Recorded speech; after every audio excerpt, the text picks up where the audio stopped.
an overview of fundraising from foundations.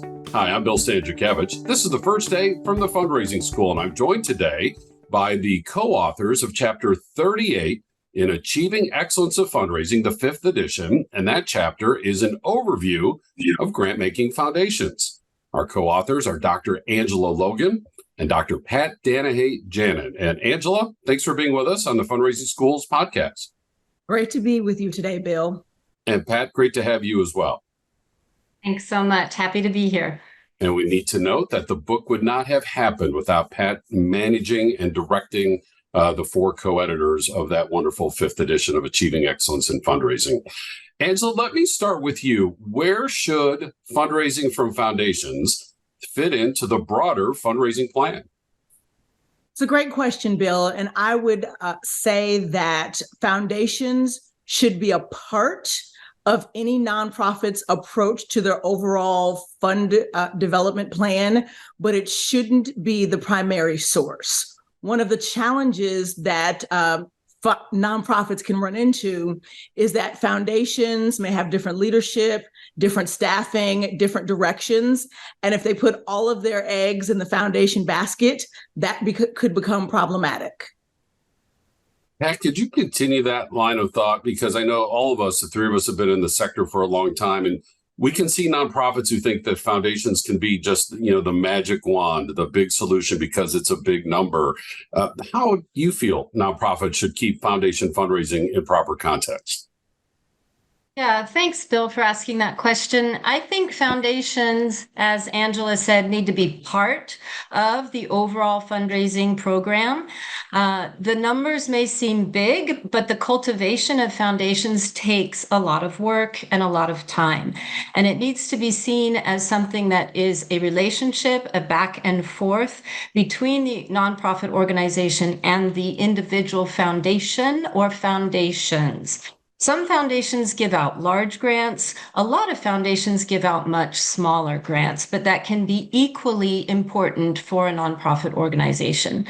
So what's important to remember about foundations is that there are very many different kinds of foundations. This chapter really focuses on the private foundations. So we're talking about independent foundations, we're talking about corporate foundations, and we are talking about operating foundations. Community foundations are equally as important, but it's a different model. So each foundation is very different, is inspired by different founders, and has different missions as well as ways of working. And it's important for nonprofits to take that into consideration and see how they fit with the foundation's mission and how the foundation can help them achieve their mission. And just put a little data point on this important issue raised by our 2 guests today. When you look at Giving USA each year, the amount of dollars available from foundations is less than 20% of the overall total. Now, it's 20% of a really big number. In 2023, the reported number was $500 billion. So it's 20% of $500 billion. But even about half of that is coming out of donor advised funds guided by individuals. And so, again, a big number, but we need to keep this into perspective. Angela, as you and Pat worked on this chapter, you really took great care in identifying, some of the main factors, kind of the general categories and reasons why foundations are making these grants. Can you help our fundraisers understand those, please? Absolutely. And Bill, if I could actually go back to your previous point, another thing that we want to think about in terms of private foundations, we'll also want to think about family foundations as well. And those two, because those are comprised of individuals, they, along with donor advised funds, are going to have a different sort of approach, different sort of impact than our more traditional private foundations.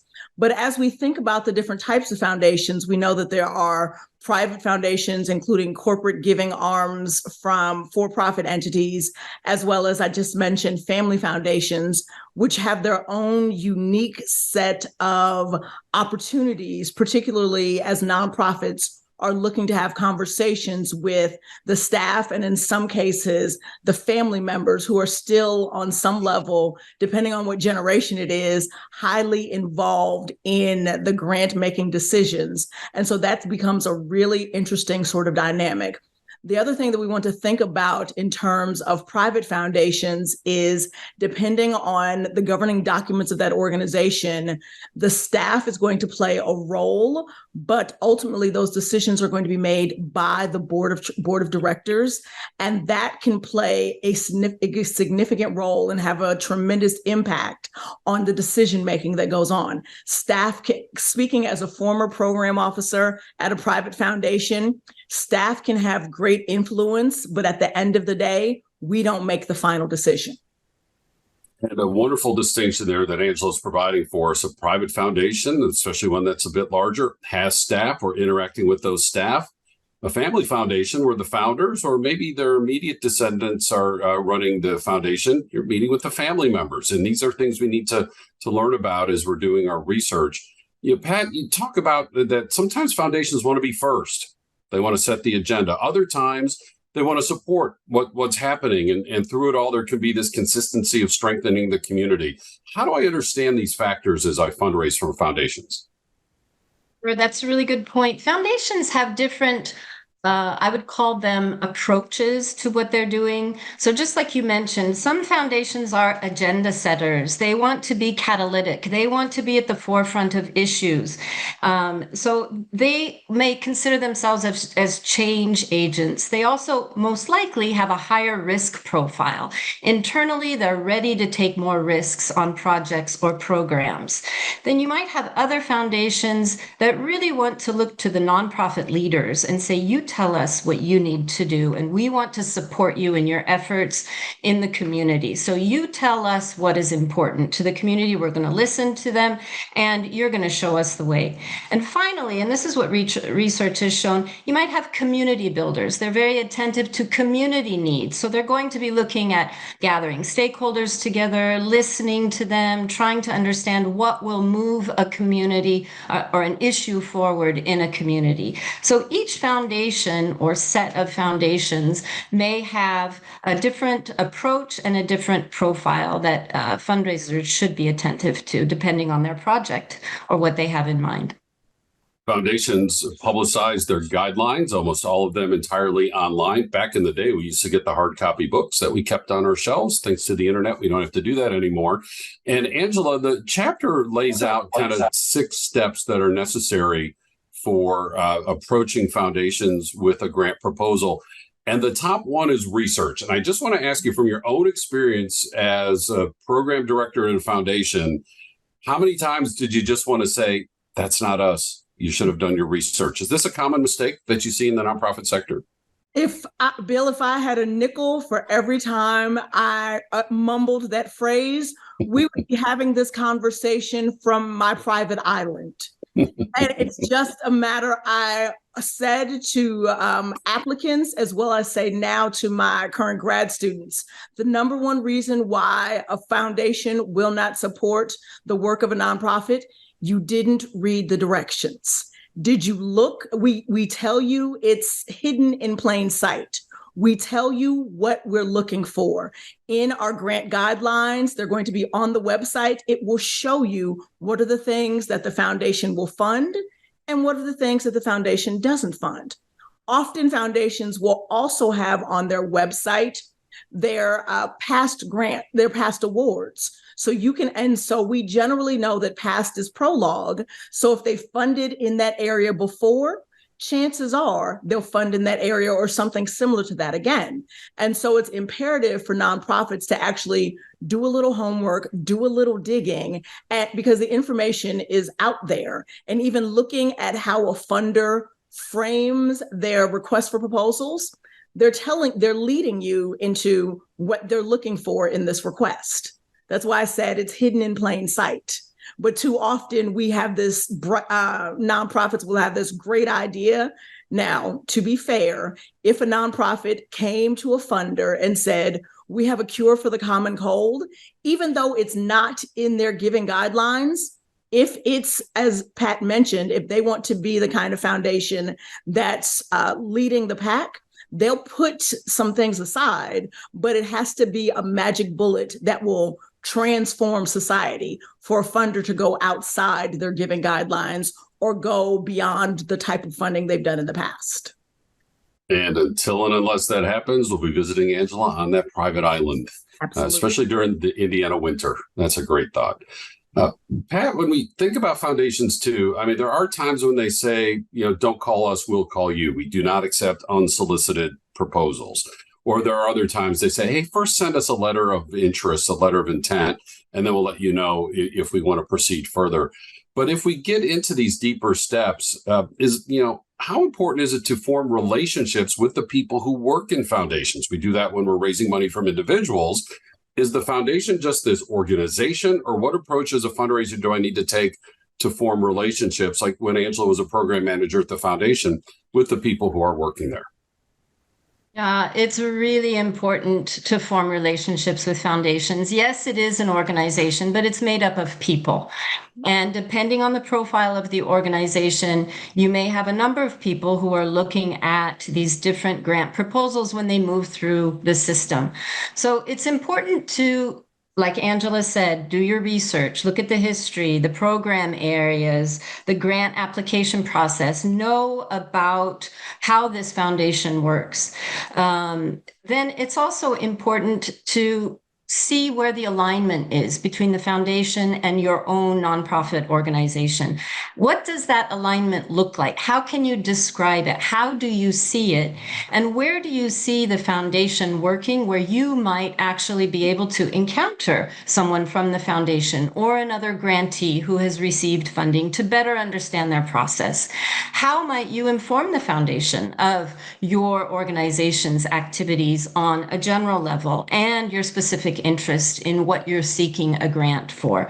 So all of these continual, I would say, communication points, ways of entering into contact with a foundation can form a long-term relationship that maybe the first time an organization applies for a grant, the answer is no. It doesn't mean that the answer will always be no, because maybe it had to be no. There are more requests for funding than foundations can honor.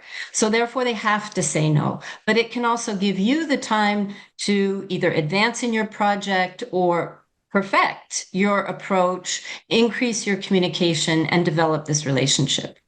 Wonderful guidance in Chapter 38 of Achieving Excellence in Fundraising, the 5th edition, an overview of grant-making foundations. Again, talking about types of foundations, the factors that influence their grant-making decisions, and guidelines in 6 categories of steps that nonprofits need to be taking when fundraising from foundations. I'd like to ask each of you, just final advice, final guidance, and Angela, I'll start with you, that you have for fundraisers as they're thinking about fundraising from foundations.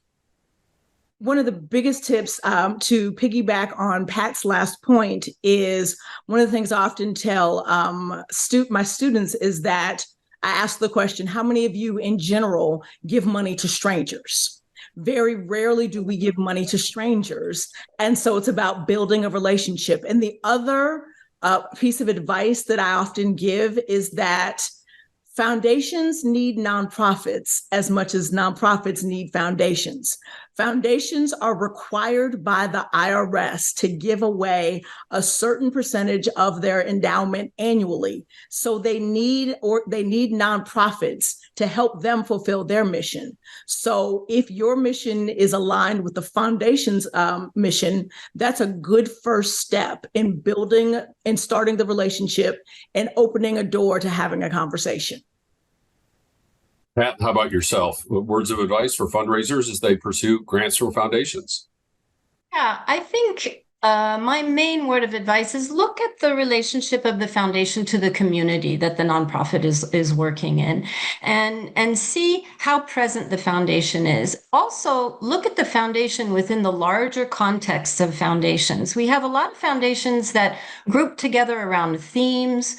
We have foundations that group together around a certain type of fund that is meant to do something. It can be confusing, but try to look at the larger picture.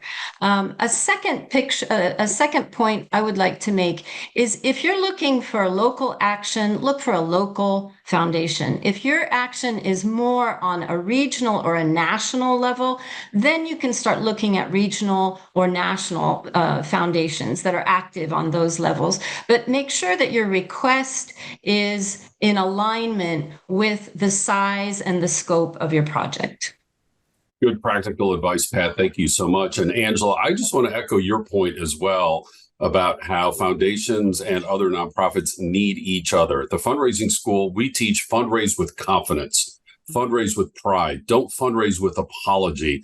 And that applies to foundations. It can be so easy for a fundraiser to think, oh, they have all that money and I'm coming to them open-handed. And I would just encourage everyone to follow Angela's advice that foundations are nonprofits. They write annual reports. They want good stories in their annual reports. They have legal requirements they need to meet. They have boards that they want to keep happy. And they also want frontline expertise. And we can bring all of those with us when we're fundraising from foundations. So, Angela, thank you for that word of encouragement. Absolutely. And Pat, thank you for the great advice and insights that you've provided as well. Again, Chapter 38, an overview of grant-making foundations, Dr. Angela Logan and Dr. Pat Danahay-Janin joining us on this podcast from the Fundraising School, where we have nearly 24 courses, one of them specifically on fundraising from foundations and grant management. We're going to be aspirational. We're going to hope that you get that grant. We're going to teach you how to manage that grant as well. Our courses lead to 4 different certificates. We have customized training that we can bring directly to your nonprofit or your region or your association. And all of our courses are available in person or online, live or recorded, anywhere around the world. We have our quarterly webinars and these free podcasts. You can also obtain Achieving Excellence in Fundraising, the 5th edition, all on our website at philanthropy.iui.edu/the fundraising school. So grateful to our guests today on this podcast. Our producers are Jennifer Boffman and Mike Anthony. I'm Bill Stanczykiewicz. And now you are now more fully informed on this first day from the Fundraising School.